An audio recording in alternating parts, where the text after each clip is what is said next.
Iya.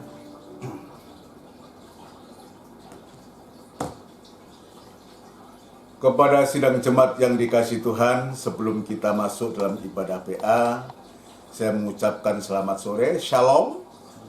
Sejahtera Tuhan kiranya tetap dilimpahkan kepada kita semua. Kita akan mengawali ibadah kita dengan kita tundukkan kepala, kita berdoa bersama. Bapa yang bertahta dalam kerajaan surga, di dalam nama Tuhan Yesus Kristus, pada sore hari ini Tuhan kami kembali datang kepadamu dalam ibadah PA. Biarlah Tuhan lewat ibadah ini Tuhan hadir di tengah-tengah ibadah kami, memberkati ibadah kami dari awal sampai pada selesainya. Di saat kami memuji membesarkan nama Tuhan, sampai pun kami mendengarkan firman-Mu. Para pelayan-pelayan-Mu berserah diri kepadamu, mulai dari hamba yang memainkan musik, yang juga yang di bagian rekaman. Tuhan juga kami serahkan ke tangan-Mu. Biar Tuhan menguasai hati kami, terutama untuk kami melayani ini. Dasarnya adalah kasih-Mu, sehingga sungguh Tuhan nyata kami boleh mengalami ibadah dan merasakan ibadah ini Tuhan. Namun demikian di saat kami melaksanakan ibadah, kuasa kegelapan tidak tinggal diam untuk mengganggu kami. Dan itu sebabnya kami sehati panggil nama yang penuh kuasa untuk mengusirkan segala pekerjaan setan itu di dalam nama Tuhan Yesus Kristus, darah Kristus yang berkuasa. Terima kasih Tuhan, terima kasih. Kami serahkan ibadah ini di dalam nama Tuhan Yesus Kristus. Haleluya. Amin. Puji Tuhan, saudara sekalian. Kita akan mengawali pujian dengan buku NR nomor 118. Bimbinglah daku ya Tuhan. Kita memohon bimbingan Tuhan lewat ibadah ini.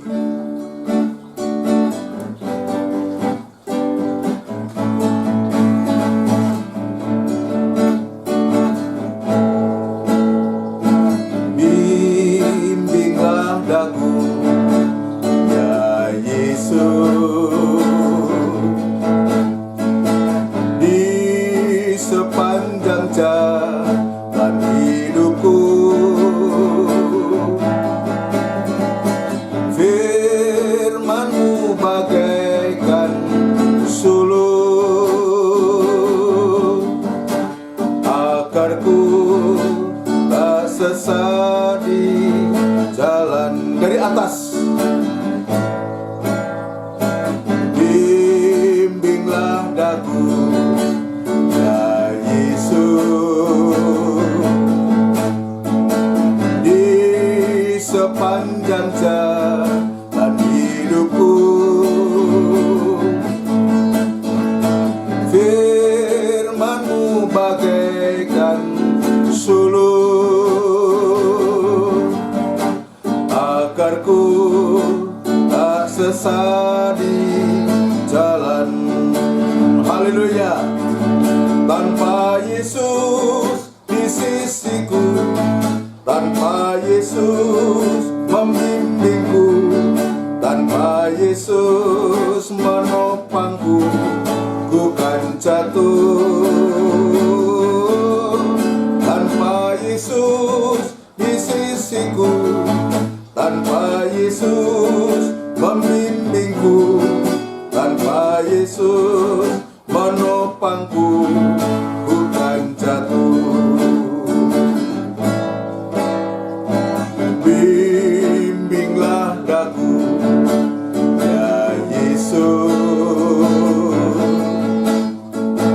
di sepanjang jalan hidupku. Firman-Mu bagaikan sulur, akarku tak sesat di jalan. Tanpa Yesus di sisiku, tanpa Yesus membimbingku, tanpa Yesus menopangku, ku kan jatuh. Tanpa Yesus di sisiku, tanpa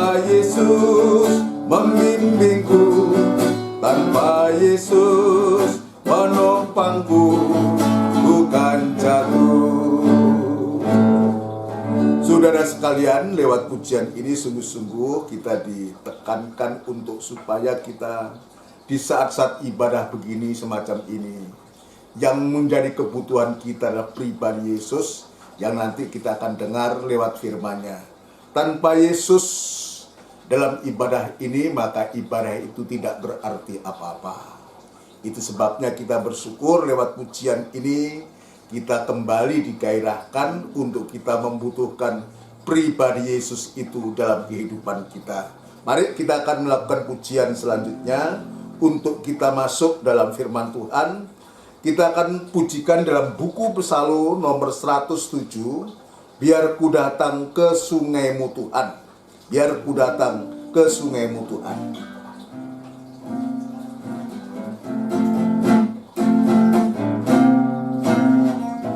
Biar ku datang ke sungaimu Tuhan, biar ku minum ke sungaimu Tuhan, biar ku hidup ke sungaimu Tuhan, biar ku datang, biar ku minum, biar ku hidup,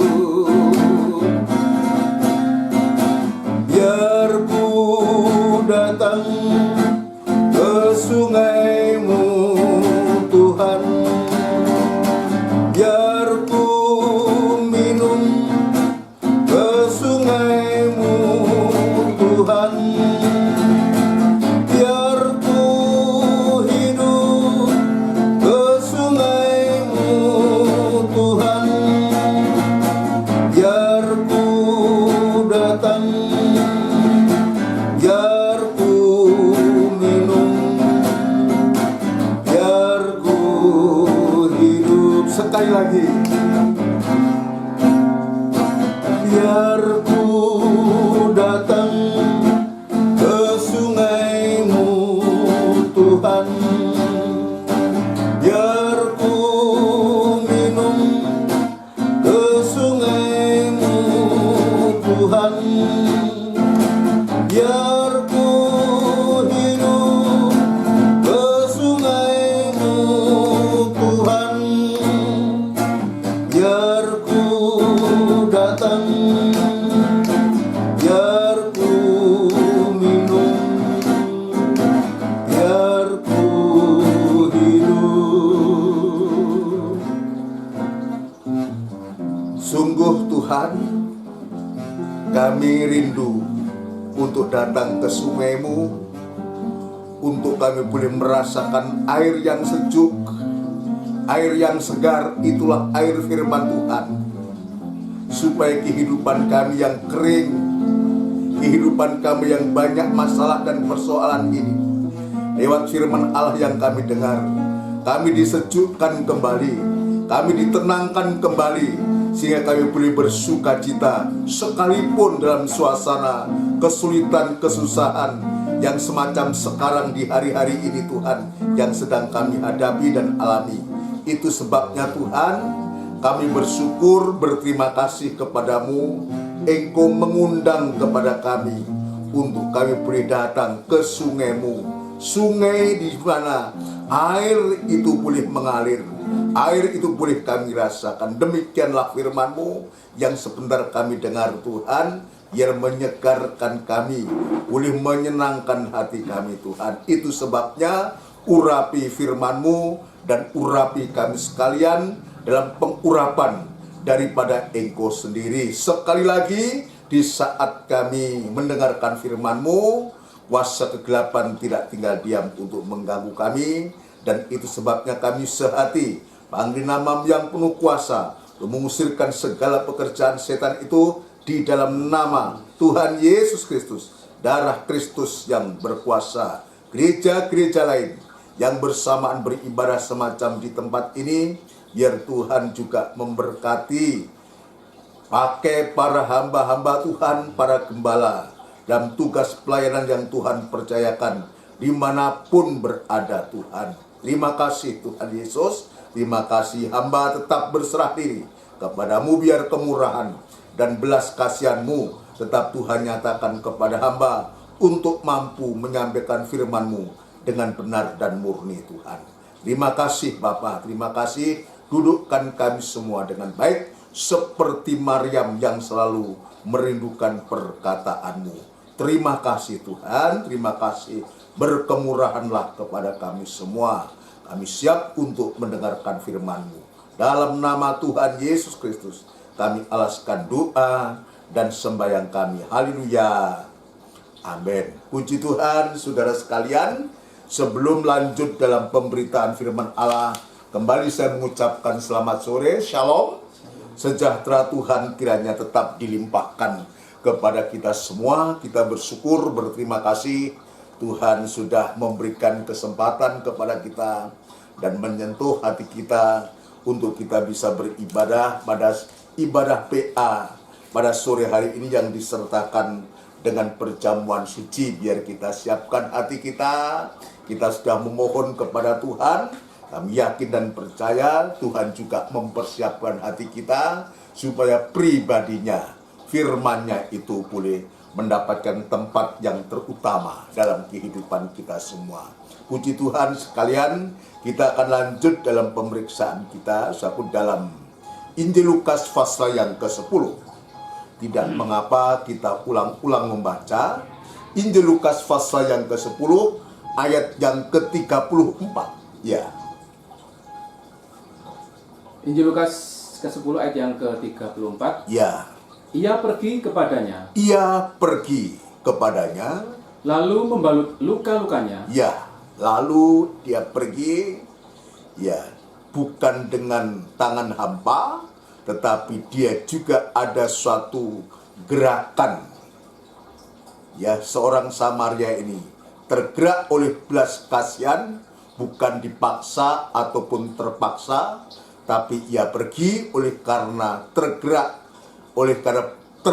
hatinya oleh belas kasihan, lalu membalut lukanya terus. Sesudah ia menyiraminya dengan minyak dan anggur. Ya, sesudah ia menyiraminya dengan minyak dan anggur, dia membalut lukanya. Jadi kita bisa melihat betapa seorang Samaria yang menunjuk pribadi Yesus ini, dan itu Tuhan sudah kerjakan, sudah lakukan ketika kita datang kepada Tuhan, kepada kita, khususnya bangsa kafir ini, ya, dia sudah datang kepada kita.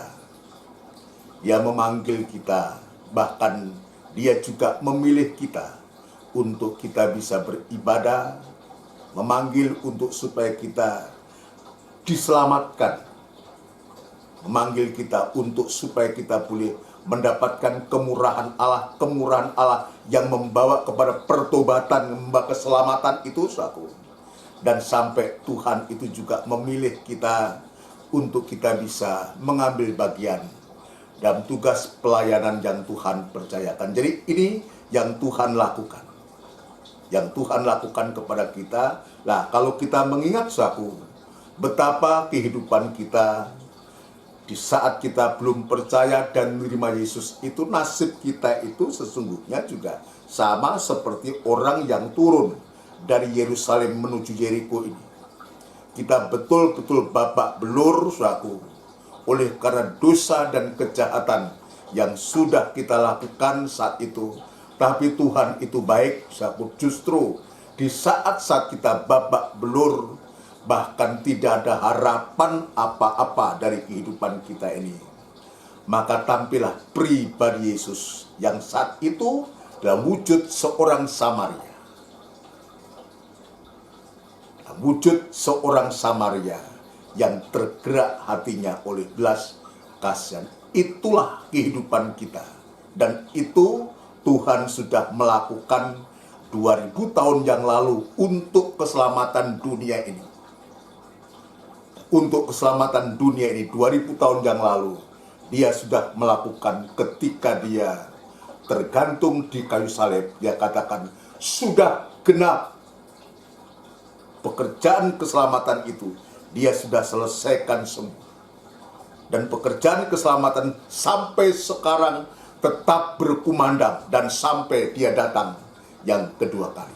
Namun demikian, dalam cerita ini, saudaraku, setelah dia meminyakinya, menyiraminya dengan minyak dan anggur, saudaraku, lalu membalutnya, dan ternyata tidak cukup hanya sampai di situ, saudaraku, tapi tetap juga Tuhan Yesus itu yang diwujudkan saat itu dalam pribadi seorang Samaria ini membawa orang yang luka-luka ini, luka berat karena disebutkan hampir mati atau setengah mati, suatu. Jadi ini luka yang cukup serius kalau tidak segera ditangani, tidak segera untuk ditolong, suatu, betul-betul dia akan meninggal.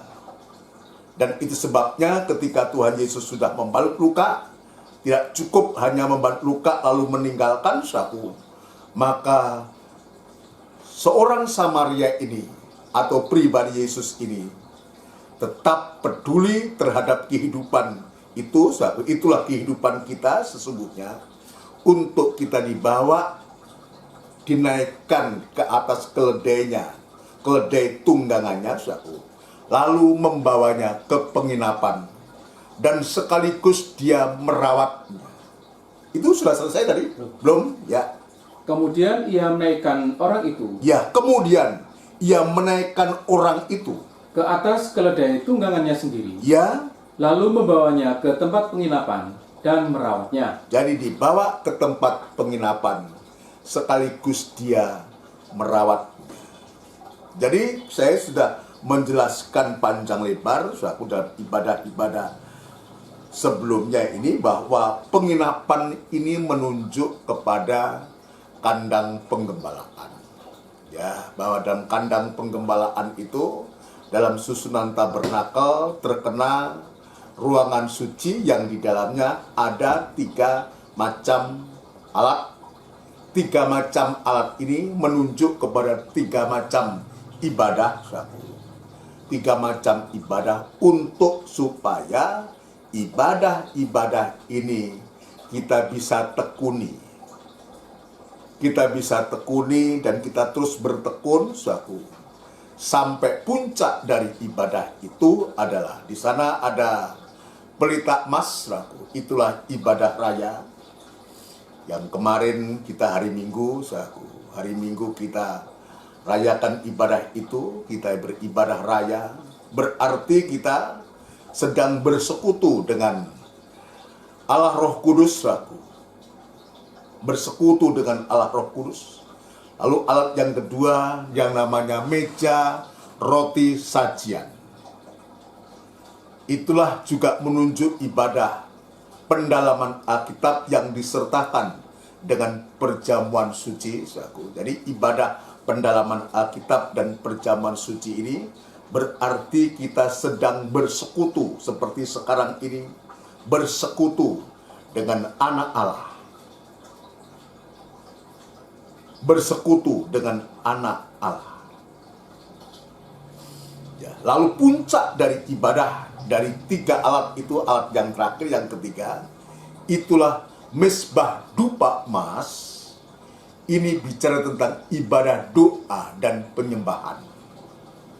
Maka di situ kita dibawa untuk bersekutu dengan Allah Bapa di dalam kasih-Nya. Itu sebabnya suatu ibadah-ibadah yang Tuhan sediakan ini, 3 macam ibadah ini, kalau semakin kita melakukan,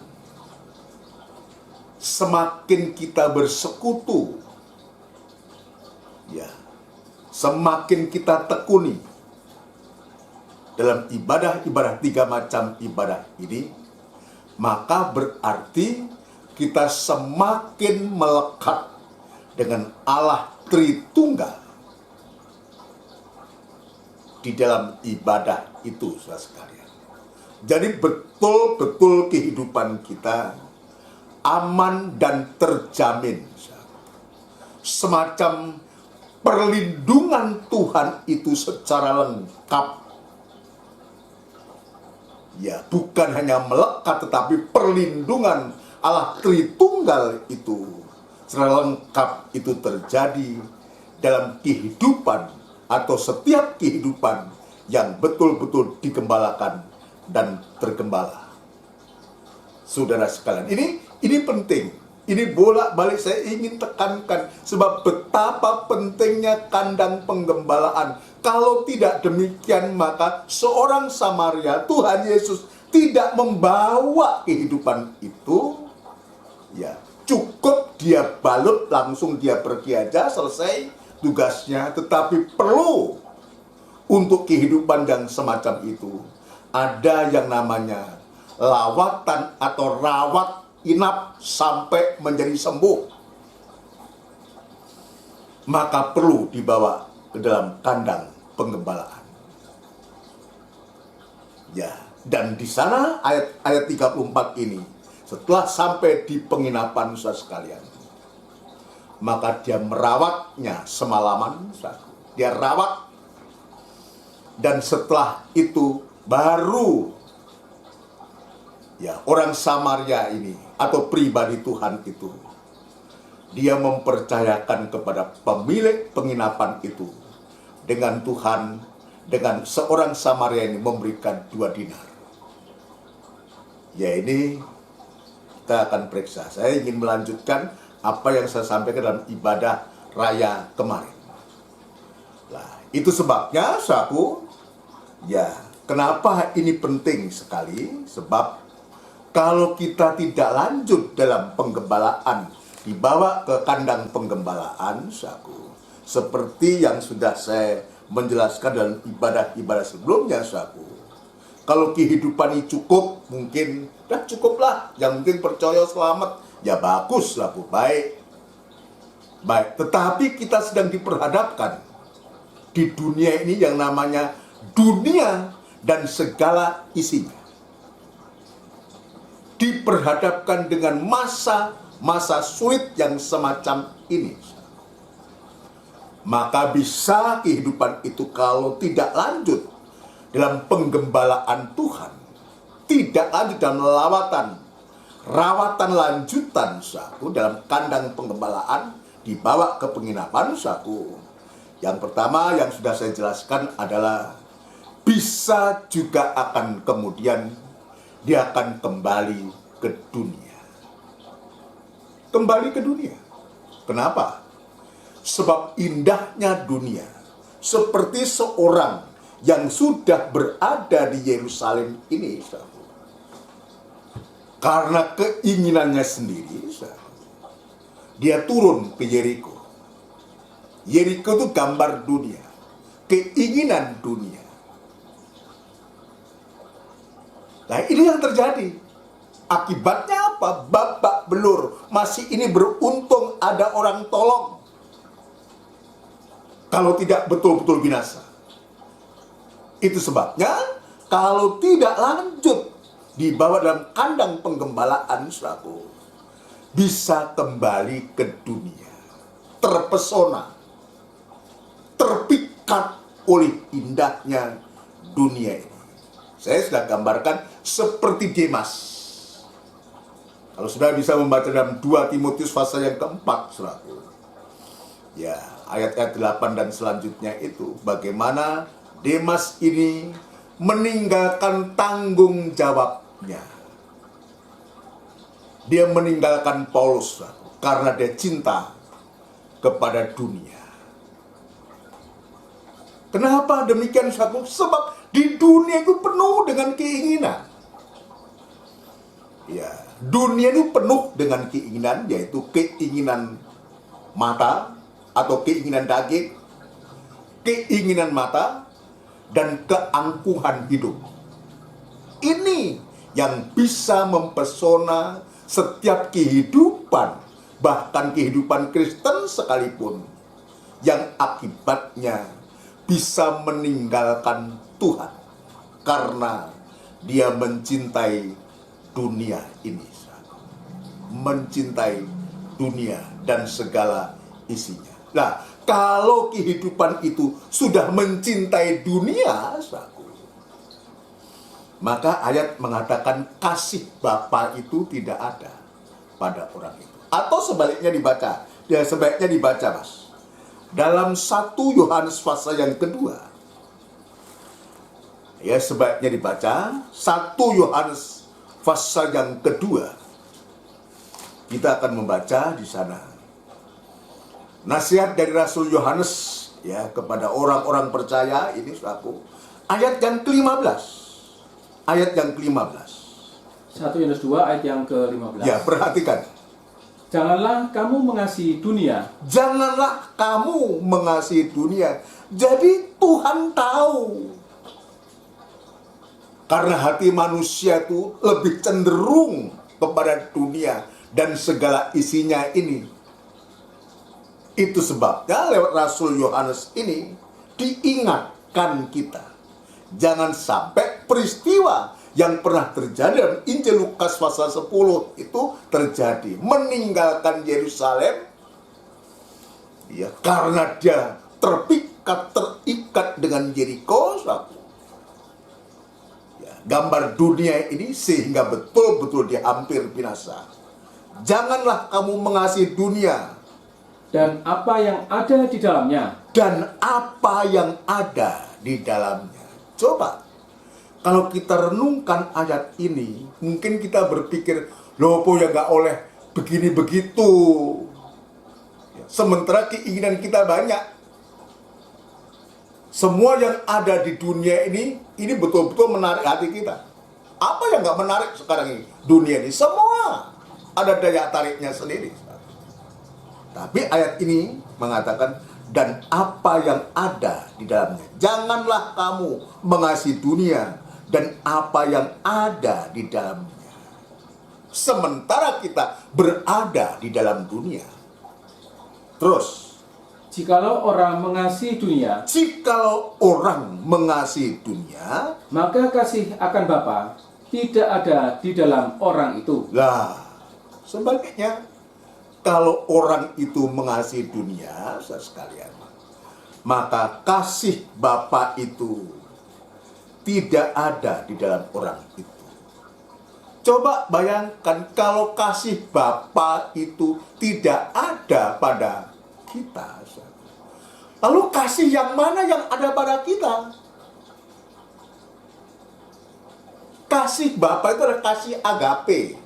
Kasih agape atau agapau yang ditandai dengan pengorbanan, dengan kerelaan, dengan pengorbanan. Dan itu Tuhan sudah membuktikan.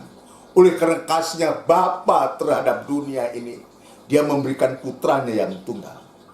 Kasih agape, kasih yang disertai dengan pengorbanan.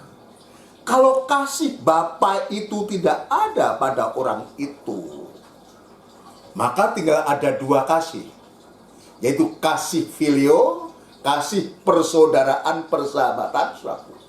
Ini tidak kekal.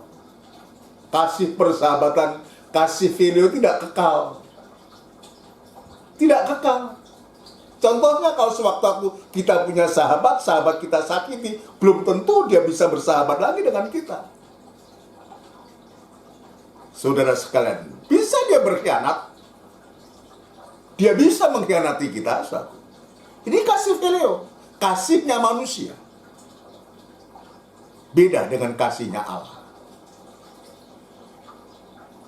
Yang kedua, yang lain ini, ini lebih parah lagi. Kasih yang didasarkan atas hawa nafsu. Itulah kasih eros. Ini yang ada di dunia. Itu sebabnya pesan ini sangat mendalam buat kita. Kalau kita mengasihi dunia, maka kasih akan Bapa tidak ada di dalam orang itu. Terus. Ayat yang ke-16. Ya. Sebab semua yang ada di dalam dunia, Ya. yaitu keinginan daging, Nah, satu yang ada di dunia. Sebab semua yang ada dalam dunia, yaitu satu, keinginan daging, dan keinginan mata, keinginan mata, dua, serta keangkuhan hidup, dan serta keangkuhan hidup. Ya, bukanlah berasal dari Bapa, bukan berasal dari Bapa, melainkan dari dunia. melainkan dari dunia. Jadi tiga keinginan dunia ini bukan dari Bapa. Kenapa? Sebab tiga hal yang ada di dunia, semuanya itu hanya untuk kepentingan daging belum. Bukan dari Bapa. Kasih Bapa itu disertakan dengan pengorbanan. Ayat 17. Ayat yang ke-17. Ya. Dan dunia ini sedang lenyap dengan keinginannya. Dan dunia ini sedang lenyap dengan keinginannya. Tetapi orang yang melakukan kehendak Allah Tetapi orang yang melakukan kehendak Allah tetap hidup selama-lamanya. Nah, ini pilihan buat kita, yaitu menjadi kehidupan yang melakukan kehendak Allah. Kalau kehidupan itu melakukan kehendak Allah, dia akan hidup kekal untuk selama-lamanya. Ada tiga kehendak. Ada tiga kehendak. Kalau ini kalau kita masukkan dalam susunan tabernakel, saudaraku, ini juga tiga ruangan yang harus kita lalui. Kehendak yang pertama adalah hendaklah engkau benar, seperti Yesus itu benar. Dalam susunan tabernakel ini terkena halaman. Tapi tidak cukup. Apa kita nggak perlu halaman? Perlu. Sebab di halaman ada dua alat di sana. Apa? Dua alat apa di halaman? Yang pertama adalah mezbah korban bakaran.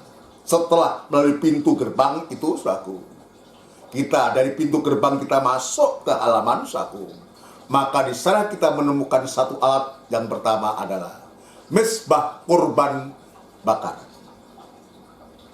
Lalu alat yang kedua ada bejana pembasuhan. Kita perlu dua alat ini. Apa ini? Yaitu mezbah korban bakaran ini berbicara tentang pertobatan. Bertobat. Kita percaya kita bertobat. Bejana pembasuhan, kita juga mengalami kelahiran baru, dilahirkan kembali, dilahirkan baru.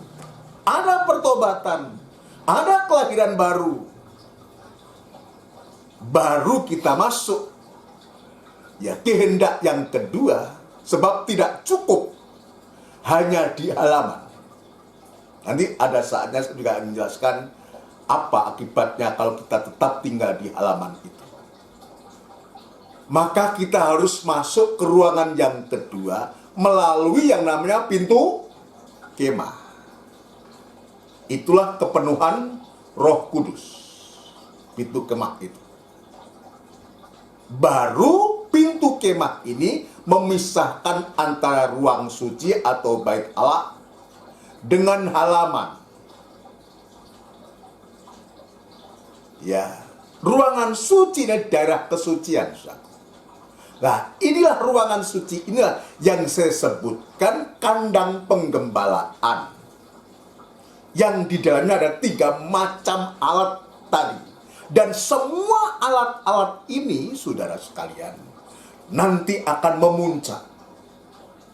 Itu sebabnya ada ayat mengatakan, hendaklah engkau kudus, sebab Allah itu kudus. Untuk supaya kehidupan itu kudus, maka kehidupan itu harus betul-betul berada dalam ruangan suci. Kenapa? Sebab di sana tubuh, jiwa, dan roh kita itu akan melekat dengan Allah Tritunggal. Tadi saya mengatakan. Apakah cukup? Belum cukup. Kehendak Tuhan yang ketiga, dia mengatakan, hendaklah engkau sempurna seperti Bapa itu sempurna. Itulah ruangan maha suci, yang di dalamnya ada alat yang namanya tabut perjanjian. Dan di dalam tabut perjanjian ini tersimpan 3 alat Perhatikan saudara. Dalam tabut perjanjian ini tersimpan 3 alat atau 3 benda saudara. 3 benda ini adalah pemuncakan apa yang ada di dalam ruangan suci. Saudara sekalian. 3 benda dalam tabut perjanjian yaitu buli-buli emas yang berisi mana. Ini pemuncakan dari meja roti saja. Ya, akan menjadi permanen firman Allah itu. Dan di sana ada tongkat Harun yang bertunas berbunga dan berbuahkan buah badang. Ini pemuncakan dari pelita emas, yaitu ibadah raya. Akan menjadi permanen itu. Dan yang ketiga adalah di sana di dalam tabut perjanjian itu ada 2 loh batu. Ada 2 loh batu. Ini juga pemuncakan dari ketekunan ibadah, doa dan penyembahan. Kalau 3 benda ini sudah berada dalam tabut perjanjian saudara sekalian, maka baru tabut itu, tutup itu akan diletakkan di atas tabut itu. Tabut itu sendiri, tabutnya, tabut perjanjian itu bicara tentang gereja Tuhan.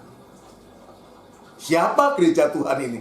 Anak-anak Tuhan yang sudah dibaharui, yang sudah disucikan.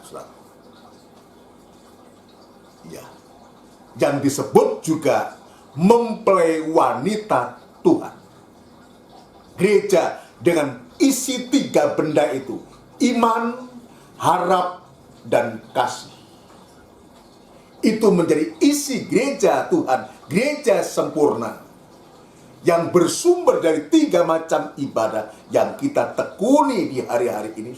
Baru kalau benda itu lengkap, 3 benda sudah berada dalam tabut perjanjian, maka tutupan grafiat yang terbuat dari emas murni itu baru akan diletakkan di atas tabut perjanjian. Artinya apa? Yaitu persekutuan antara Kristus ya sebagai kepala dengan gerejanya, yaitu tubuhnya, sebagai istrinya, sebagai tubuhnya. Maka di saat itu tabut itu ditutup dengan tutupnya, lengkap dengan tutupnya, maka terjadi sinar, Shekinah glory, kemuliaan Allah itu akan datang.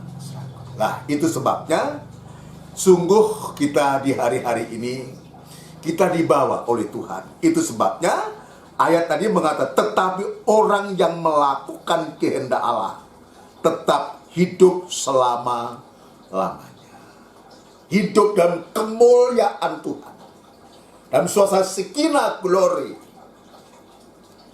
yang kita bisa alami. Itu sebabnya sangatlah penting untuk supaya kehidupan kita mulai di hari-hari ini, ayo kita pastikan kita sudah berada di dalam kandang penggembalaan dan kita betul-betul tergembala.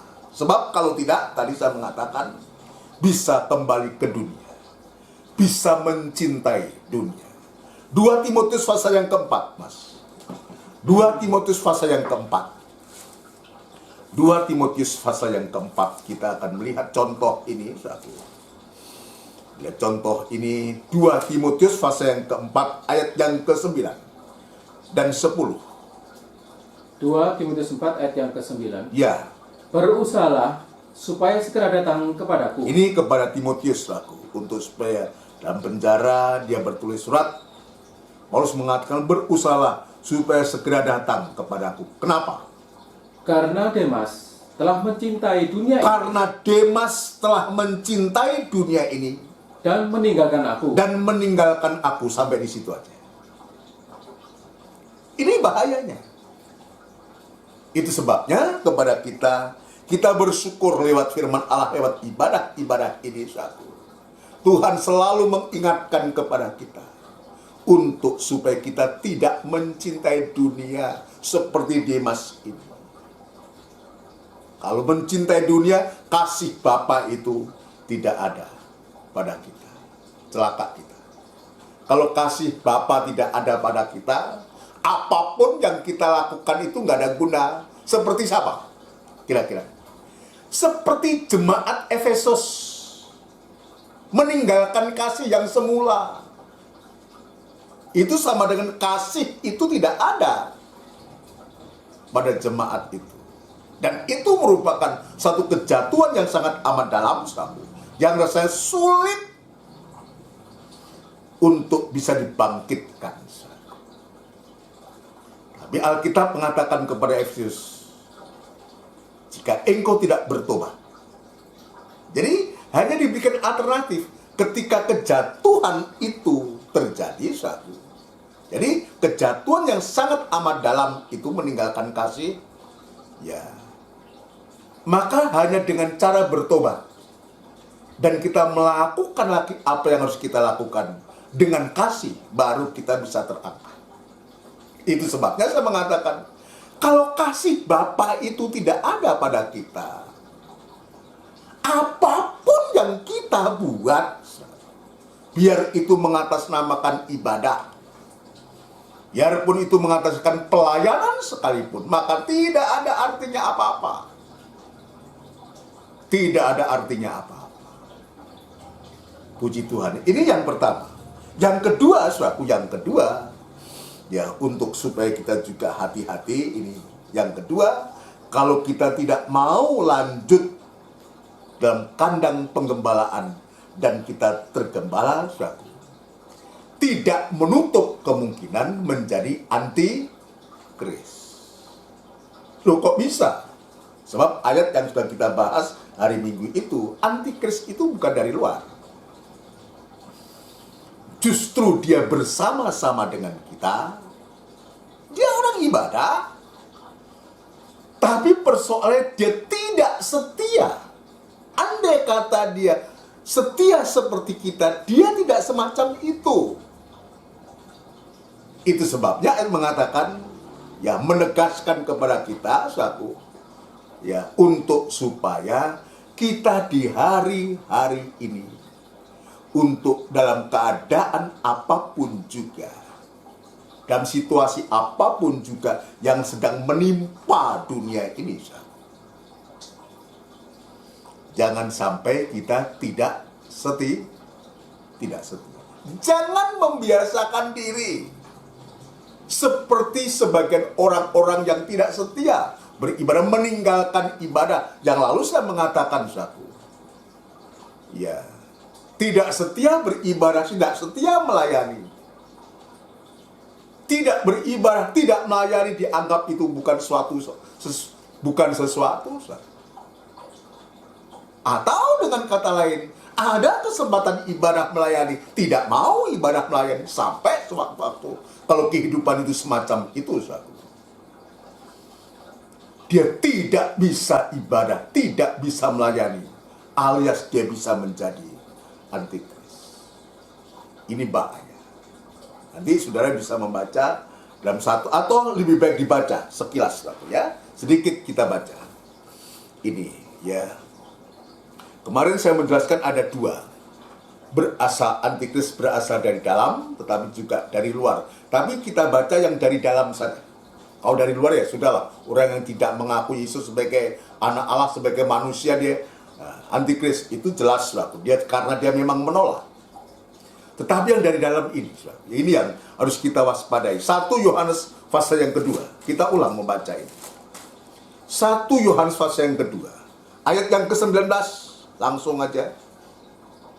1 Yohanes 2 ayat yang ke-19. Ya. Memang mereka berasal dari antara kita. Memang mereka berasal dari antara kita. Tetapi mereka tidak sungguh-sungguh termasuk pada kita. Lah, jadi bersama-sama dengan kita.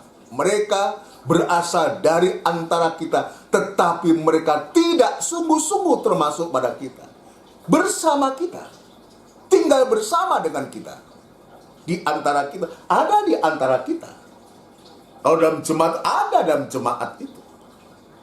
Tapi persoalan dia tidak sungguh-sungguh termasuk pada kita. Sebab jika mereka sungguh-sungguh termasuk pada kita, ya, niscaya mereka tetap bersama-sama dengan kita.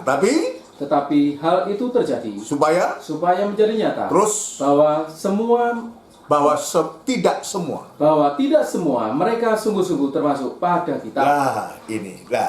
Kalau ada kata-kata tidak semua, ayo yang tidak semua ini dijadikan semua. Sungguh-sungguh seperti kita. Semua sungguh-sungguh, saudara sekalian. Ya, kita tidak ingin dikuasai antikris, tetapi kita juga tidak mau menjadi antikris. Maka satu-satunya jalan.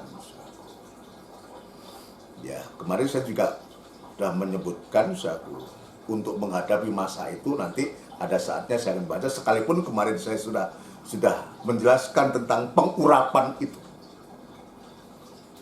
Tentang pengurapan itu. Jadi satu-satunya jalan untuk kita sekarang ini, untuk kita bisa menghadapi nanti masa-masa kesulitan, bahkan kita tidak menjadi antikris dan kembali kepada dunia, maka tidak ada jalan lain, tidak ada pilihan lain bagi kita, gereja Tuhan ini, anak-anak Tuhan ini, untuk kita mau dibawa ke penginapan, supaya kita dirawat oleh Tuhan.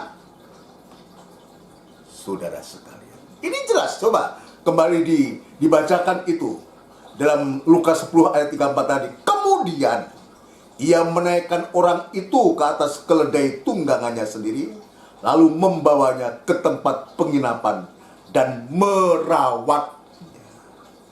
Seorang Samaria ini dia merawat. Pribadi Tuhan bukan hanya menyembuhkan, bukan hanya penyembuh,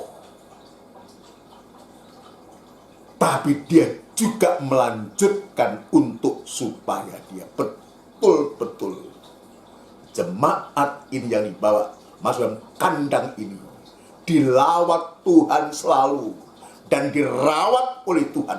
Lewat apa? Lewat firman penggembalaan, yaitu firman yang lebih tajam daripada pedang bermata dua manapun. Untuk apa?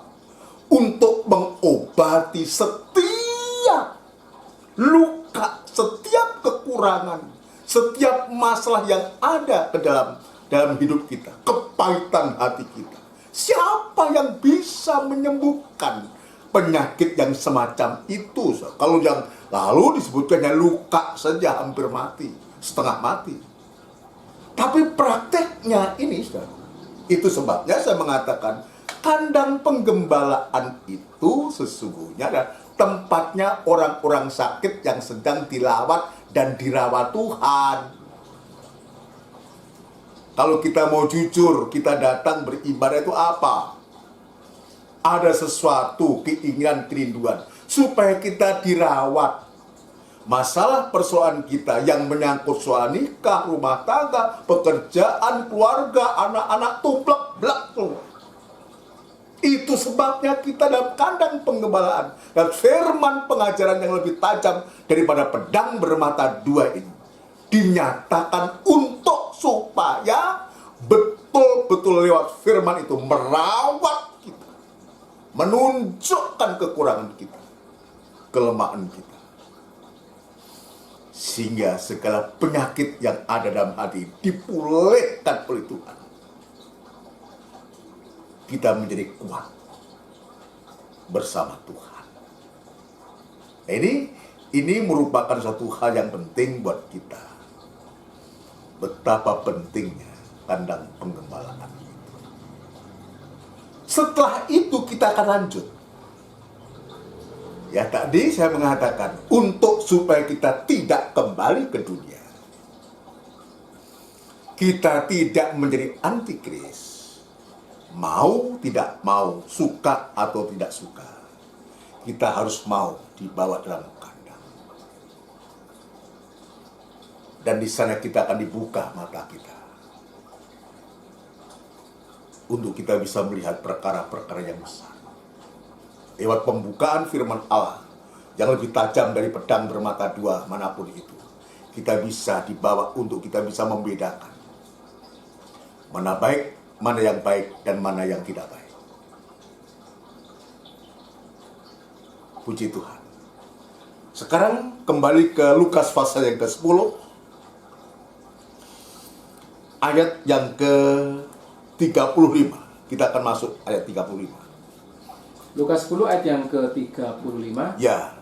Keesokan harinya. Keesokan harinya, setelah mungkin semalaman Tuhan merawat aku, sebab disebutkan ya, lalu membawanya ke tempat penginapan dan merawatnya. Artinya dibawa ke penginapan, masih dirawat semalaman itu.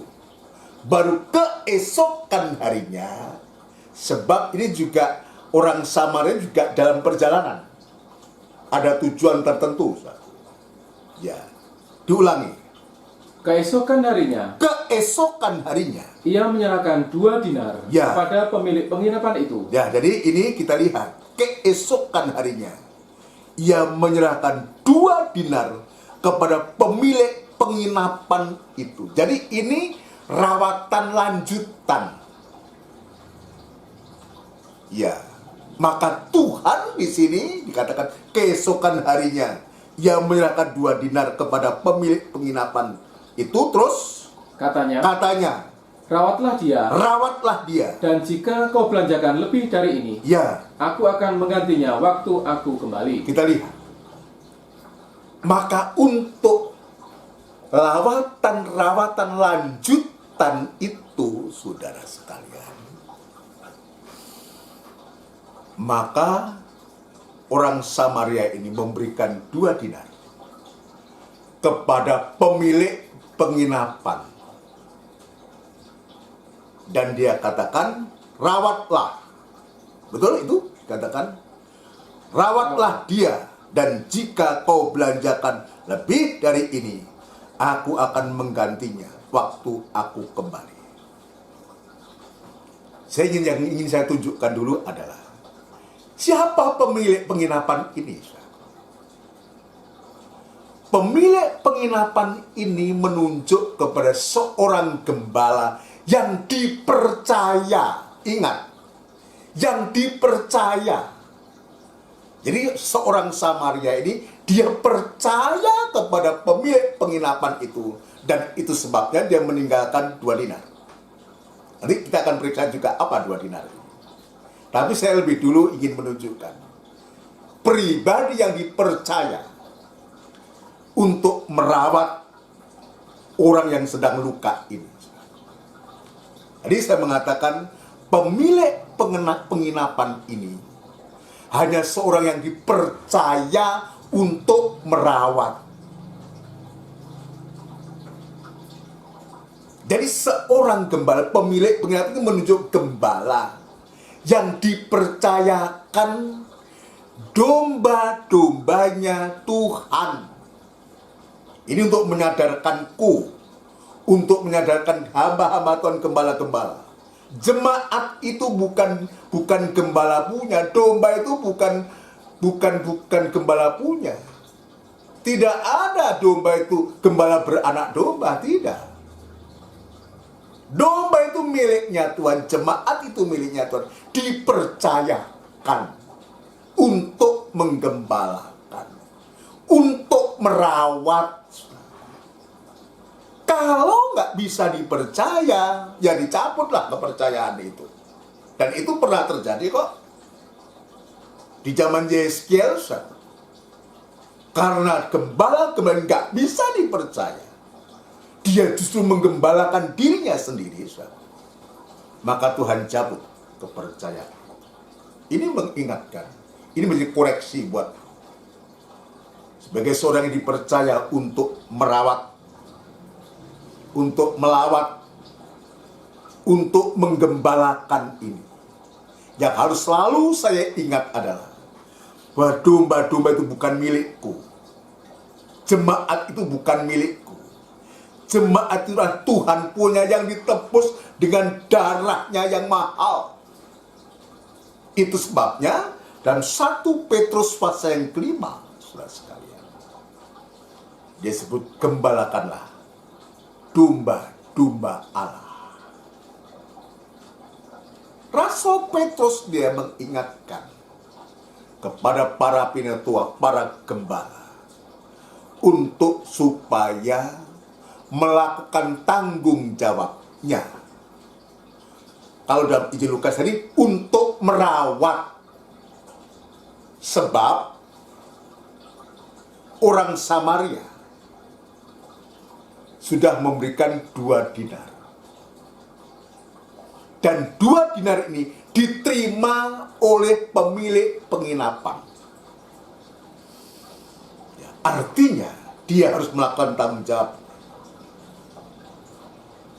Saya akan nanti jika Tuhan izinkan untuk 2 dinar ini, tapi saya ingin menunjukkan bahwa Tuhan itu juga bisa mempercayakan seseorang, yaitu gembala dalam sidang jemaat itu, dalam kandang pengembalaan ini, untuk bisa mengembalakan.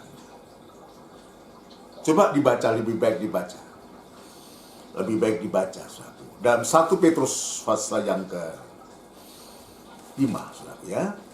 Ini menjadi koreksi buatku dan saya berterima kasih kalau Tuhan menunjukkan ini kepadaku supaya sadar, ingat bahwa setiap gembala itu hanya dipercaya. Hanya dipercaya. Ayat yang kedua. 1 Petrus 5 Ayat yang kedua. Ya. Gembalakanlah kawanan domba Allah yang ada padamu. Ya, atau ayat 1 Mas, lebih baik. Ayat yang pertama. Ya. Aku nasihatkan para penatua di antara kamu. Aku menasihatkan para penatua di antara kamu.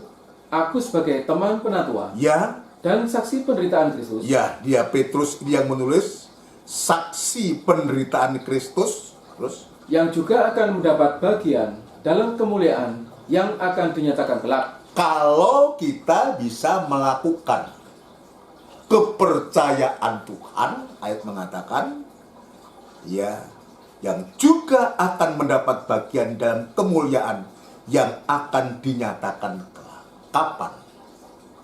Ketika dia kembali. Nanti. Dalam Injil Lukas itu, kalau ada sesuatu yang kurang, maka aku akan bayar itu saat aku kembali. Kalau kita bisa melakukan ini, para gembala, para hamba Tuhan, diriku untuk diriku sendiri, supaya jemaat ini menjadi saksi, saudaraku. Ya, supaya jemaat juga tahu betapa beratnya tugas seorang gembala itu, saudaraku, untuk menggembalakan jemaat yang sedang sakit, perlu dirawat di dalam kandang penggembalaan itu. Maka betul-betul ayat ini saku mengingatkan. Sekarang ayat yang kedua. Ayat yang kedua. Ya. Gembalakanlah kawanan domba Allah yang ada padamu. Sama dengan dia katakan, rawatlah dia. Katanya, rawatlah dia. Dan jika kau belanjakan lebih dari itu, aku akan menggantinya waktu aku kembali. Rawatlah dia. Di sini dikatakan, gembalakanlah kawanan domba Allah yang ada padamu. Jadi menggembalakan itu sama dengan merawat, saudara sekalian. Ini bukan hal yang mudah. Belum tentu yang dirawat juga dia nurut untuk dirawat. Ada yang berot, ada. Coba aja kalau ya saya kan mengalami hal semacam itu, saudara. Ya, kadang dikasih tahu baik-baik, berot, saudara. Maunya sendiri. Tapi itulah resiko. Tanggung jawab dari seorang yang dipercayakan untuk merawat. Tanggung jawab dari seorang yang dipercayakan untuk menggembalakan kawanan domba Allah yang ada padamu. Ya. Ini memang resiko. Itu sebabnya apa yang saya sampaikan untuk diriku, mohon doa dari jemaat betapa beratnya tugasnya seorang yang dipercayakan untuk merawat, untuk menggembalakan sidang jemaat ini. Ya, puji Tuhan. Lanjut, Mas. Jangan dengan paksa. Nah, ini ada suatu nasihat yang sangat baik buatku. Merawat itu jangan dengan paksa, menggembalakan itu jangan dengan paksa. Biar ini menjadi koreksi tajam, keras buatku sebagai seorang hamba Tuhan. Seorang gembala yang dipercayakan untuk menggembalakan sidang jemaat. Jangan kepeksa. Jangan terpaksa, tapi harus dilakukan berdasarkan kasih. Tergeraklah hatinya oleh belas kasihan. Ya, karakter dari Tuhan itu harus ada pada setiap gembala. Dia gembala yang agung, yang sudah berkorban nyawa untuk domba-domba. Jangan terpaksa atau memaksa. Ya, dia katakan jangan dengan paksa, terus Tetapi dengan sukarela. Tetapi dengan sukarela. Sesuai dengan kehendak Allah. Nah, sukarela sesuai dengan kehendak Allah. Jadi artinya tidak ada kehendak dari seorang gembala itu. Yang dia lakukan adalah kehendak Allah. Ini artinya jangan dengan paksa, tetapi dengan sukarela sesuai dengan kehendak Allah.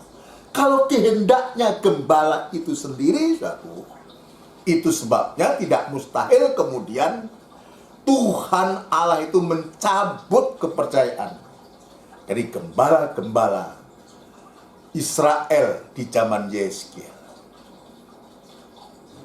Ternyata dia tidak menggembalakan dengan kehendak Allah, tidak sesuai dengan kehendak Allah, tapi menggembalakan sesuai dengan kehendaknya sendiri, sehingga dia sangat merugikan domba-dombanya Allah. Terus, dan jangan karena mau mencari keuntungan. Nah, ini. Dan jangan karena untuk mencari dan jangan karena mau mencari keuntungan. Menggembalakan itu hanya sebagai objek, atau mungkin untuk supaya mendapatkan perpuluhan yang banyak atau banyak. Bisa saja itu. Tujuan itu bisa terjadi.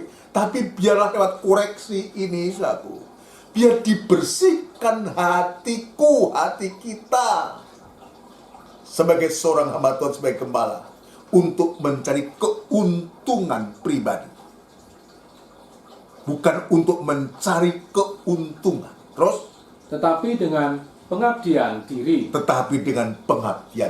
Sebaliknya, kalau betul dilakukan itu dengan pengabdian diri, maka tentang kehidupan seorang gembala itu, ya, dia akan dipelihara oleh Tuhan. Saudara sekalian, saya punya keyakinan itu. Dan Tuhan tidak pernah meninggalkan. Dan Tuhan tidak pernah membiarkan para hamba-hambanya, para gembala, yang dia melakukan kehendak Tuhan dalam tugas penggembalaannya itu. Tidak mencari keuntungan, tetapi dengan pengabdian diri. Karena mengasihi kepada Tuhan. Ini kembali, biar ini lebih menunjukkan kekuranganku, dan melaksanakan tugas ini. Kenapa? Sebab Tuhan sudah berikan 2 dinar. Ini luar biasa. Untuk pemilik penginapan itu. Belum selesai, Mas. Ayat yang ketiga. Ya. Janganlah kamu berbuat seolah-olah kamu mau memerintah atas mereka. Ya. Yang dipercayakan kepadamu. Terus. Tetapi hendaklah kamu menjadi teladan bagi kawanan domba itu. Ya, sampai di sini. Ayat yang keempat itu nanti ada kaitannya dengan dinar. Saya belum sampai di sana. Ya, dia sebutkan, janganlah kamu berbuat seolah-olah kamu mau memerintah atas mereka yang dipercayakan kepadamu, tetapi hendaklah kamu menjadi teladan bagi kawanan domba. Menjadi teladan, menjadi orang tua di tengah-tengah jemaat, menjadi orang tuanya jemaat. Dalam Tesalonika 1 digambarkan sebagai seorang ibu yang dia mengasuh dan meradani. Tugasnya seorang gembala itu digambarkan seorang ibu, sekalipun juga tidak semua ibu bisa merawat, tapi pada umumnya ibu itu yang normal, ibu yang normal itu adalah seorang yang mengasuh anak-anaknya dan merawatinya. Ini yang normal, saudara. Jadi ini yang Tuhan inginkan dari seorang hamba Tuhan itu. Ya, itu sebabnya kenapa seorang Samaria ini membawa ke kandang, membawa ke penginapan, dan kemudian Tuhan, seorang Samaria pribadi Tuhan ini, dia mempercayakan kepada pemilik penginapan untuk seperti rawat, dilawat. Tadi saya mengatakan, pemilik dari penginapan ini menunjuk kepada gembala yang dia punya tugas untuk merawat tetapi juga mengasuh seperti seorang ibu. Dan ini betul-betul, saudaraku, Rasul Paulus memberikan suatu contoh nyata kepadaku, kepada kita semua. Dan jika jemaat ini tahu dan mendengar ini, ya, supaya tahu betapa berat tugas dari seorang ibu, seorang gembala, seorang ibu dalam keluarga, seorang gembala dalam keluarga Allah dalam sidang jemaat. Ya, untuk apa saya menyampaikan ini? Supaya mendoakan gembala di mana kita digembalakan. Supaya gembala itu diberikan kemampuan oleh Tuhan untuk bisa mengasuh dan merawat sehingga nanti tampil muncul menghasilkan anak-anak, menghasilkan jemaat yang betul-betul diberkati oleh Tuhan. 1 Tesalonika pasal yang kedua. 1 Tesalonika pasal yang kedua. Puji Tuhan, saudara sekalian ya. 1 Tesalonika pasal yang kedua. Saya ingin membawa kita, saudara, supaya kita tahu jalan ceritanya. Ayat yang keempat, Mas. Bagaimana Rasul Paulus ini memberikan contoh yang baik untukku, untuk disaksikan kepada jemaat juga. Terus 1 Tesalonika 2 ayat ya, yang keempat. Yang keempat, apa katanya? Sebaliknya, karena Allah telah menganggap kami layak. Kami menganggap kami layak untuk mempercayakan Injil kepada kami. Untuk mempercayakan Injil kepada kami. Karena itulah kami berbicara. Karena itulah kami berbicara. Bukan untuk menyukakan manusia. Bukan untuk menyukakan manusia. Melainkan untuk menyukakan Allah yang menguji hati kita. Ya, melainkan untuk menyukakan Allah yang menguji hati kita. Terus ayat yang kelima. Ya. Karena kami tidak pernah bermulut manis. Karena kami tidak pernah bermulut manis. Terus hal itu kamu ketahui. Lah, ini. Dan jemaat Tesalonika menjadi saksi. Hendaknya jemaat yang sekarang mendengar ini juga menjadi saksi. Ya, terus Dan tidak pernah mempunyai maksud loba yang tersembunyi. Ya. Allah adalah saksi. Nah, bukan hanya jemaat Tesalonika. Tapi juga Allah adalah saksi. Dan tidak pernah mempunyai maksud loba yang tersembunyi. Tahu loba itu apa, saudara? Loba itu tamak, serakah. Ini kesaksian Paulus. Ini menemplak kepada kami. Jangan kita melayani, menggembalakan saudaraku, ada niat tamak, serakah, ini menguasai sesuatu. Tidaklah. Kita ini hanya dipercaya. Gembala itu hanya dipercaya. Menguasai apa? Saudara sekalian. Ya, contohnya saya juga di GKGM ini. Hanya dipercaya. Apa yang dipercayakan? Penggembalaan di tempat ini. Ayat ini juga mengingatkan. Dan tidak pernah mempunyai maksud loba. Paulus dia tidak ada maksud tamak. Tidak ada maksud serakah, ingin menguasai sesuatu. Tidak. Terus. Ayat yang ke-6. Ya. Juga tidak pernah kami mencari pujian dari manusia. Juga tidak pernah kami mencari pujian dari manusia. Baik dari kamu. Baik dari kamu. Maupun dari orang-orang lain. Terus. Sekalipun kami dapat berbuat demikian sebagai rasul-rasul Kristus. Bisa saja kalau hanya untuk mencari kepujian, supaya disanjung. Apa sulitnya seperti itu? Ini Paulus mengatakan. Tapi apa yang dinyatakan oleh Paulus ini juga mengajar, mendidik untukku, untuk supaya murni untuk kita melayani. Murni untuk kita melaksanakan kepercayaan Tuhan yang Tuhan sedang percayakan kepadaku untuk melawat sidang jemaat yang perlu dirawat ini. Terus. Tetapi kami berlaku ramah di antara kamu. Nah, tetapi kami berlaku ramah di antara kamu. Ini pelajaran lagi buatku. Menjadi seorang pelayan yang ramah. Menjadi seorang gembala yang ramah. Bukan angkuh. Bukan menjadi sandungan. Sekalipun kadang tanpa disengaja sudah menjadi sandungan. Sombong dan semua. Tapi ini pelajaran buatku. Tetapi kami berlaku ramah di antara kamu. Bukan pilah-pilah, bukan pilih-pilih. Kata kamu itu kan banyak ya. Artinya banyak kepada jemaat. Ya, dia berlaku ramah kepada semua jemaat. Bukan ramah kalau kepada jemaat yang kaya, tidak. Lalu kepada yang kurang mampu lalu kita kejut saja, bukan. Tapi ini pelajaran yang baik.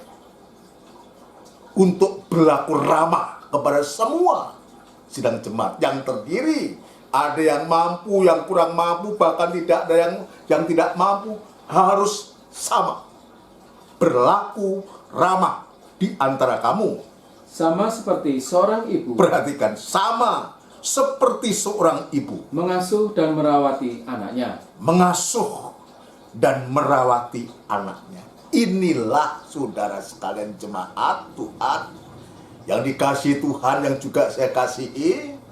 Untuk saudara tahu, tugasnya seorang ibu, tugasnya seorang yang diberi tanggung jawab untuk merawat itu.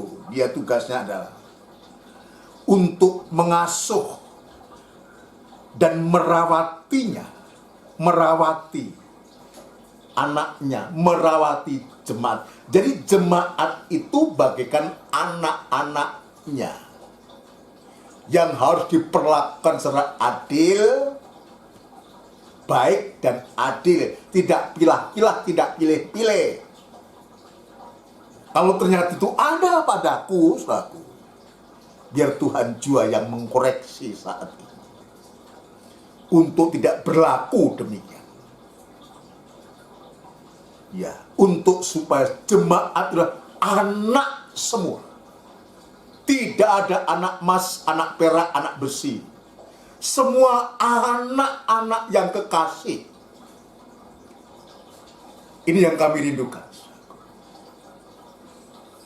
Ya, tidak ada anak emas, anak besi, anak timah, atau anak, nggak ada. Yang ada dalam jemaat itu hanya anak-anak yang kekasih. Bukan anak emas, anak perak, anak tembaga. Ini yang kami rindukan. Ya, puji Tuhan. Terus ayat yang ke-8. Ya. Demikianlah kami dalam kasih sayang yang besar. Dalam kasih sayang yang besar. Akan kamu. Ya. Bukan saja rela membagi Injil Allah dengan kamu. Tetapi juga hidup kami sendiri dengan kamu. Karena kamu telah kami kasihi. Puji Tuhan. Biar juga pengakuan apa yang disampaikan Paulus ini, biar ini juga menjadi kerinduanku. Ketika dipercayakan, kalau dalam Tesalonika dipercayakan Injil Allah kepada Paulus, dan Petrus dipercayakan domba-dombanya Allah. Ketika dipercayakan untuk merawat orang yang sedang luka ini dalam penginapan, biar sungguh-sungguh ini. Ya. Doa dari jemaat sangat kami butuhkan untuk supaya betul-betul saya yang dipercayakan ini berlaku seperti apa yang diajarkan Tuhan. Apa yang diajarkan oleh Rasul Petrus, apa yang diajarkan oleh Rasul Paulus ini, biar juga ini juga menjadi kerinduan kami untuk bisa mengasuh, untuk bisa merawati anaknya, sidang jemaatnya, yang sementara saat ini sedang luka, perlu pengobatan. Bukan dengan paksa, tapi harus dengan satu kerelaan hati. Doa dari jemaat sangat saya butuhkan untuk ini. Puji Tuhan, saudara sekalian. Biar ini menjadi kerinduan. Kalau seorang gembala bisa melakukan seperti apa yang dikehendaki oleh Tuhan,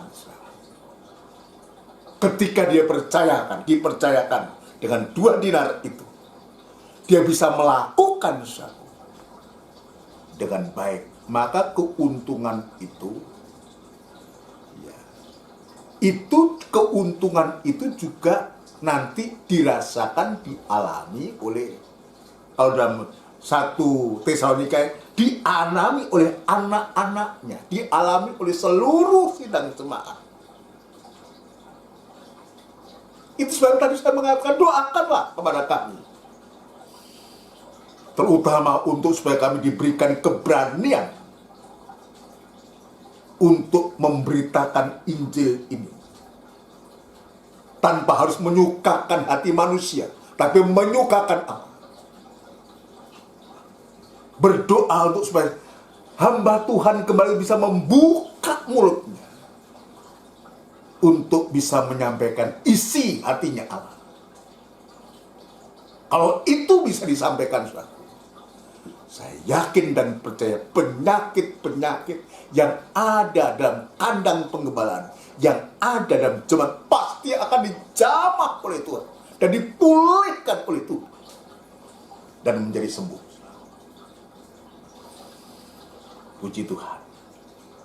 Pada malam hari ini, saudara sekalian, biar apa yang kita dengar bersama, apa yang saya sampaikan yang sudah mengoreksi sangat amat pada malam hari ini, sore malam hari ini, biar akan membawa dampak positif di dalam penginapan, di dalam kandang penggembalaan itu, sehingga menjadi kehidupan jemaat itu menjadi sehat. Oleh karena apa? Oleh karena yang sedang dirawat dan yang merawat ini bisa bekerja sama.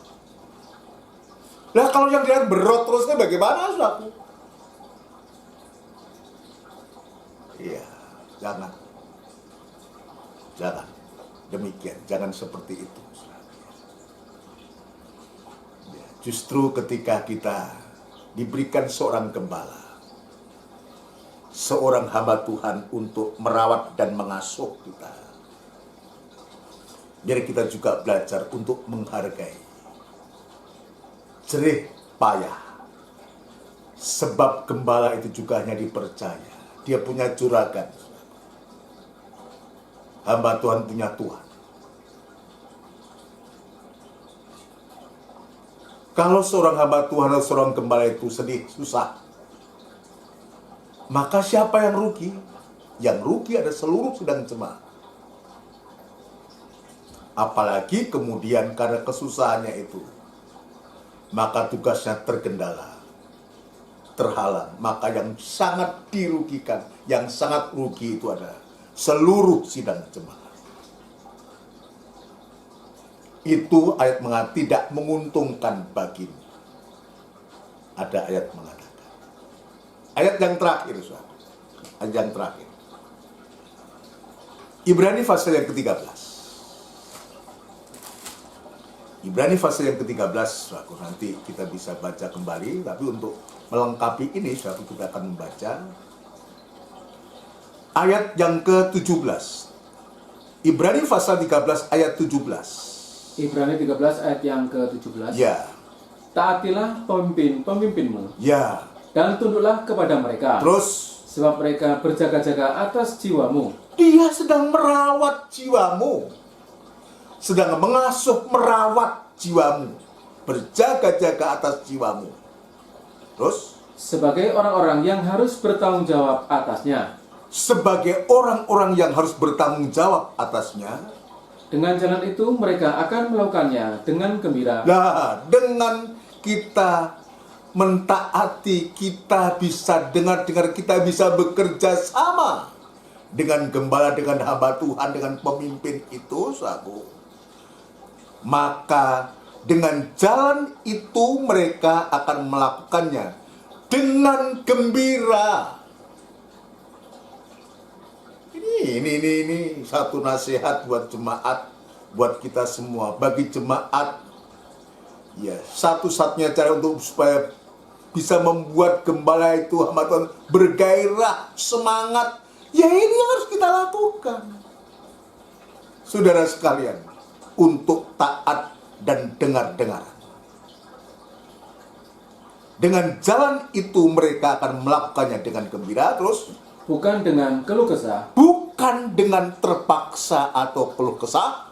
Sebab hal itu tidak akan membawa keuntungan bagimu. Nah, terus? Berdoalah terus untuk kami. Nah, maka ayat yang ke-18 ini, di samping memberikan penjelasan semacam itu, Rasul Paulus juga dikatakan berdoa terus untuk kami. Sebab kami yakin terus bahwa hati nurani kami adalah baik. Terus karena di dalam segala hal kami menginginkan suatu hidup yang baik. Dan seterusnya. Berdoalah untuk kami. Berdoalah untuk hamba Tuhan. Berdoalah untuk gembalamu, di mana kita digembalakan. Supaya dengan jalan itu dia melakukannya dengan gembira. Bukan dengan keluh kesah. Sebab hal itu tidak menguntungkan. Tidak akan membawa keuntungan bagi kami. Kenapa? Sebab dia punya tugas untuk apa? Untuk berjaga-jaga, untuk mengasuh, untuk merawat jiwa, menjaga jiwa. Dan doa penyautannya kepada Tuhan ini terutama. Biar ini lewat firman Allah ini, kita semua, mulai dari gembala, mulai dari sidang jemaat semua mendapatkan koreksi.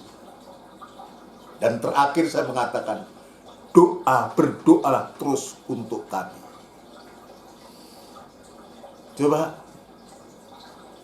kalau saat-saat yang lalu kita belum berdoa, saya meminta seperti apa yang diminta oleh Paulus ini. Berdoalah terus untuk kami, untuk supaya kami sebagai gembala, sebagai hamba Tuhan ini, ketika menjalankan tugas penggembalaan itu bisa dilakukan dengan baik, bisa merawat, bisa mengasuh, bisa merawat sidang jemaat yang adalah biji matanya Tuhan, miliknya Tuhan, yang ditebus dengan harga yang mahal. Saudara sekalian, ayo kita datang kepada Tuhan. Saya tidak mampu, kita semua tidak mampu, tapi di sini ada kasih Allah dalam wujud perjamuan suci ini. Kasihnya apa yang akan sama-sama memampukan kita untuk supaya kita semua diberikan kemampuan. Dengan kasih ini kita diberikan kemampuan, kasih yang dari Allah, kasih agape, kasih yang disertakan dengan pengorbanan ini, yang akan memampukan kita, baik seorang gembala maupun domba-domba, jemaat-jemaat yang digembalakan, untuk bisa bekerja sama dalam penginapan dan kandang penggembalaan ini. Kita pujikan dari buku Psalm nomor 70. Firman-Mu aku, Firman-Mu aku. Ya, kita akan menerima perjamuan suci.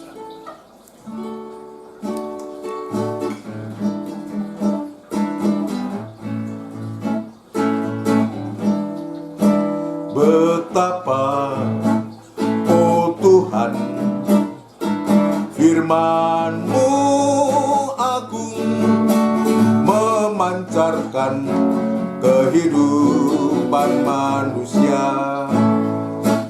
Berdosa, ku sadar, ku tobat akan hidupku yang telah jauh dari sisi-Mu. Tuhan, ku ucapkan syukur karena firman-Mu agung. Ku kembali pada jalan keselamatan, terlepas dari beban dosa. Haleluya. Tuhan, ucapkan syukur. Haleluya. Karena firman-Mu agung. Ku kembali pada jalan keselamatan, terlepas dari beban dosa. Kita tundukkan kepala, kita datang kepada Tuhan, memohon kepada Tuhan untuk supaya kita semua dilayakkan untuk bersekutu dengan tubuh dan darahnya Tuhan, yang merupakan wujud kasih-Nya Allah yang Tuhan sudah berikan kepada kita. Terima kasih Tuhan, terima kasih atas selawatan-Mu pada malam hari ini Tuhan. Dan benar-benar firman Allah tertuju mulai dari hamba juga kepada seluruh sidang jemaat-Mu. Hamba mengaku di hadapan Engkau Tuhan, dengan segala kerendahan hati hamba, terlalu banyak kekurangan, kelemahan. Apa yang kami lakukan Tuhan belum sebanding dengan apa yang Engkau sudah lakukan kepada kami. Tapi lewat firman-Mu ini Tuhan, Biarlah hamba-Mu boleh belajar kepadamu teladan yang sempurna itu. Sebab kami menyadari Tuhan, kami hanya orang yang Engkau percayakan. Tapi seringkali kami salah dan menggunakan kepercayaan ini Tuhan.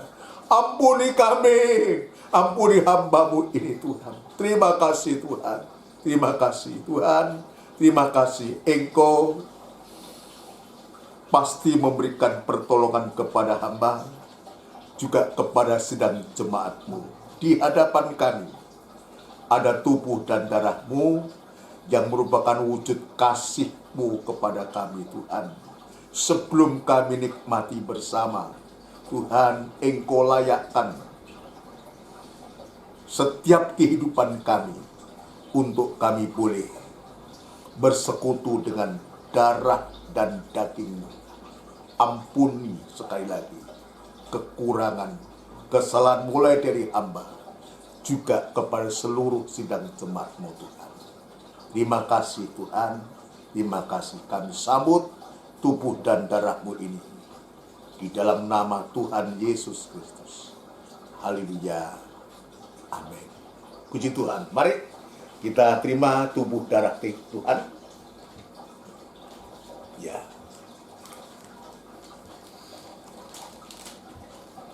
Ya.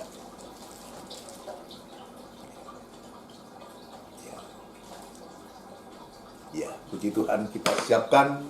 Kita akan lakukan satu pujian lagi dari atas lebih baik ya. Dari atas lebih baik. Sambil kita persiapkan perjamuan suci.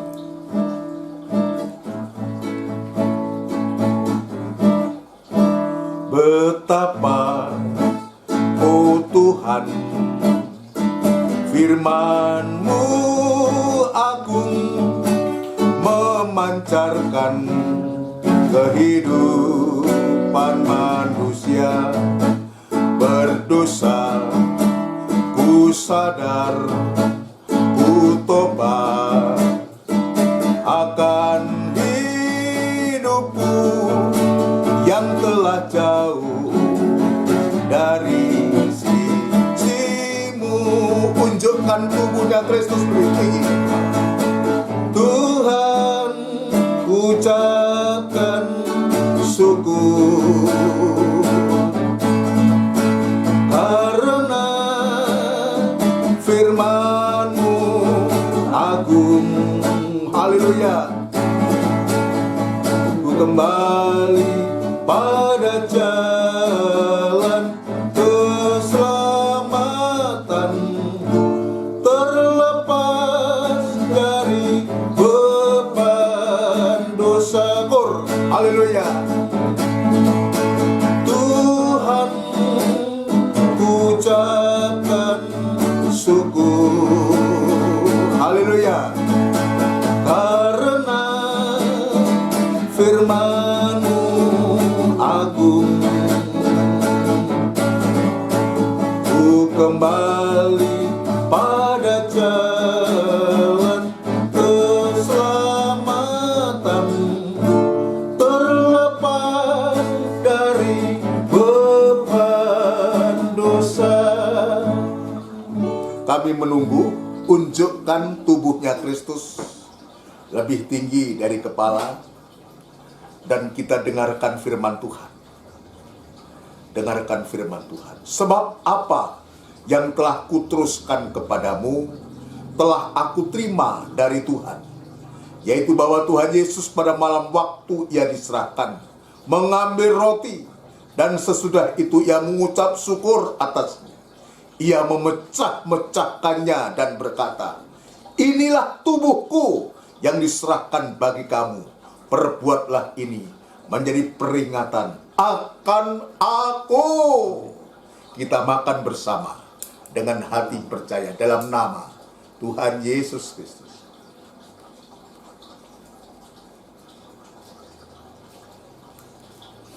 Haleluya.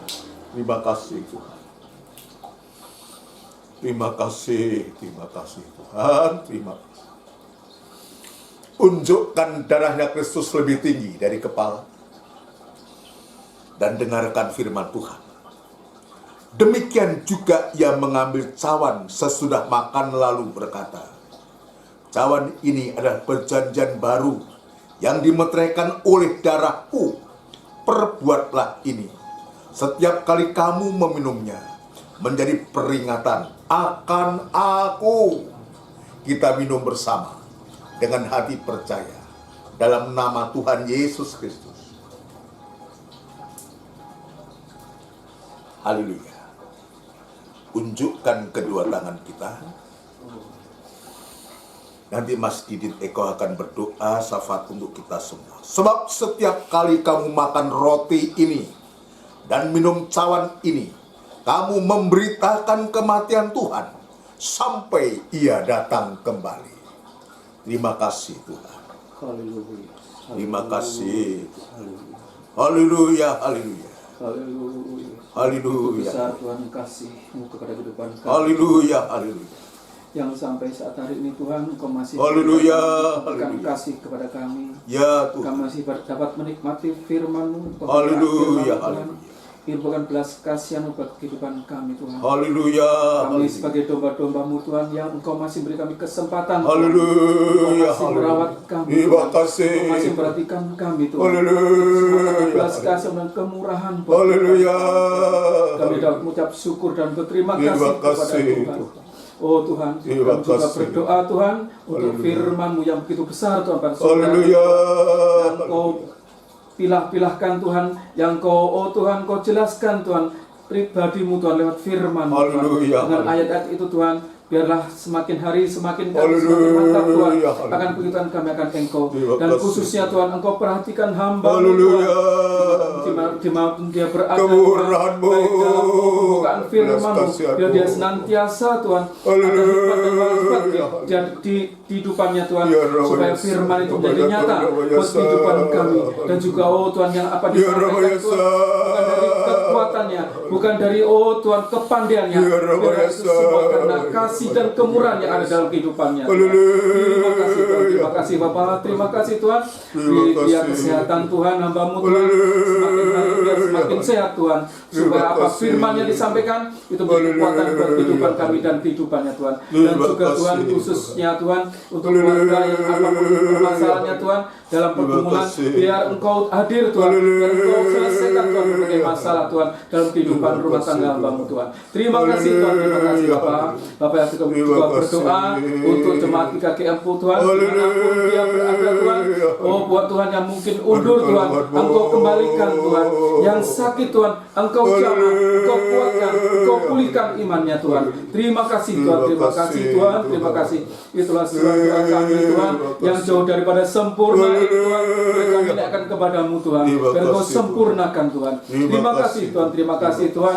Kami masih banyak kekurangan Tuhan, dan berbagai apapun Tuhan, tapi kami percaya Engkau ada dalam kehidupan kami Terima Tuhan. kasih, Itu Tuhan. semua kerinduan buat kehidupan kami Tuhan. Terima kasih Tuhan, terima kasih Terima Bapak. kasih. Pelayan-pelayan dimanapun berada Tuhan, yang mungkin saat ini dalam pergumulan Tuhan. Oh kami percaya Tuhan, Engkau hadir Tuhan dalam rumah tangga, dan juga Engkau hadir dalam pribadinya Tuhan. Terima kasih Tuhan, terima kasih Tuhan, terima kasih Tuhan. Terima kasih Tuhan. Di dalam nama Tuhan Yesus Kristus kami berdoa dan mengucap syukur.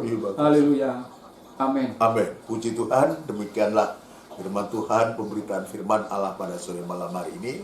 Kiranya memberkati kita semua. Saya sangat terberkati dengan firman Allah pada sore malam hari ini. Menemplak diriku, memberikan nasihat kepadaku untuk supaya betul-betul ketika mendapatkan kepercayaan, betul-betul bisa mengasuh dan merawat sidang jemaat yang Tuhan percayakan, tentu dengan segala kekurangan dan kelemahanku. Itu sebabnya sekali lagi mohon doa dari seluruh sidang jemaat sekalian. Ya, untuk acara ibadah selanjutnya besok hari Kamis selaku ada ibadah doa dan penyembahan selaku yang dimulai jam 5:30 sore tepat, yang dilanjutkan nanti kembali pada hari Minggu, ya, yaitu ibadah raya jam 5:30 tepat juga, dan dilanjutkan PA hari Rabu 5:30 sore tepat juga. Kita dukung dalam doa supaya setiap tayangan atau setiap ibadah-ibadah ini memberkati kita semua. Kita saling mendoakan, sekalipun secara fisik kita belum bisa bertemu, tapi biar kita merindu. Saya sangat merindu sekali untuk bisa bertemu dengan saudara semua, tetapi apa daya, hati rindu untuk kita berkunjung ke rumah-rumah. Tapi di situasi yang sekarang sedang semacam ini, saudaraku, ya rasanya saya juga harus menahan diri, tetapi yang pasti saya selalu mendoakan saudara-saudara semua. Selalu saya menyebut namanya satu persatu dan menghitung selalu, sebab itu adalah kepercayaan Tuhan. Itu yang bisa saya lakukan.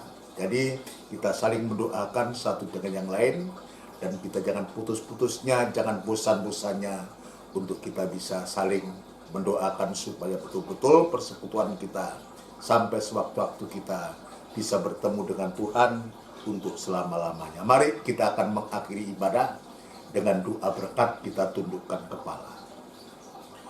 Sekali lagi Tuhan, kami datang kepadamu dengan satu kerinduan yang pasti. Hamba-Mu bersama seluruh sidang jemaat-Mu sebelum meninggalkan tempat ibadah, sebelum kami berpisah satu dengan yang lain kembali, kami menyerahkan diri kami kepadamu, mulai dari hamba dan seluruh sidang jemaat-Mu, mulai dari anak-anak sekolah minggu, anak-anak remaja, anak-anak kaum muda, sampai dewasa, sampai yang paling sepuh sekalipun. Tuhan, Engkau pasti melawat mereka dimanapun sidang jemaat-Mu berada di saat ini. Engkau sudah memberkati kami dengan firman-Mu, biar juga Tuhan memberkati dengan kebutuhan, keperluan yang sedang kami butuhkan di hari-hari ini. Terutama Tuhan, berikan damai sejahtera-Mu, hati yang tenang, hati yang gembira, untuk supaya kami mampu menghadapi situasi yang sulit di hari-hari ini Tuhan. Itu sebabnya berkatilah sidang jemaat-Mu dalam nikah, rumah tangga, usaha, pekerjaan mereka masing-masing. Sekolah dari anak-anak semua, Tuhan juga memberkati. Apa yang dibutuhkan, biar Tuhan yang akan mencukupkan segala sesuatu. Kami berdoa untuk ibadah-ibadah yang Tuhan sediakan kepada kami seperti firman-Mu. Biar kami belajar untuk menekuninya Tuhan, sampai Engkau datang yang kedua kali. Mulai dari hamba-Mu dan seluruh sidang jemaat-Mu semua. Kami juga berdoa kepada bangsa dan negara kami yang di hari-hari ini juga sedang berjuang untuk keluar, untuk bisa mengatasi masalah pandemi ini Tuhan. Kami doakan kepada pemimpin-pemimpin kami, Bapak Presiden, Wakil Presiden, jajaran menteri yang ada, aparatur negara, dari tingkat pusat sampai daerah-daerah, di dusun-dusun. Tuhan memberikan hikmat, marifat yang dari surga, untuk mampu memimpin negeri ini, rakyat yang banyak ini Tuhan. Terima kasih Tuhan, terima kasih. Jauhkan dari pertempuran, jauhkan dari perselisihan, tapi berikan damai sejahtera-Mu di tengah-tengah bangsa kami, terutama supaya anak-anak ketebusan boleh tetap mendapatkan kesempatan beribadah kepada-Mu. Terima kasih Tuhan. Terima kasih. Sementara kami akan berpisah satu yang lain, biarlah Engkau tetap menolong, memberkati, dan menjaga kami sekalian. Kami serahkan tubuh, jiwa, dan roh kami ke tangan-Mu. Saudaraku yang kekasih, biarlah rahmat, anugerah, cinta yang besar yang datangnya dari Allah Bapa, Sang Putra, dan Roh Kudus yang sepenuhnya di dalam nama Tuhan Yesus Kristus. Haleluya. Amin. Selamat malam. Tuhan memberkati kita semua. Amin.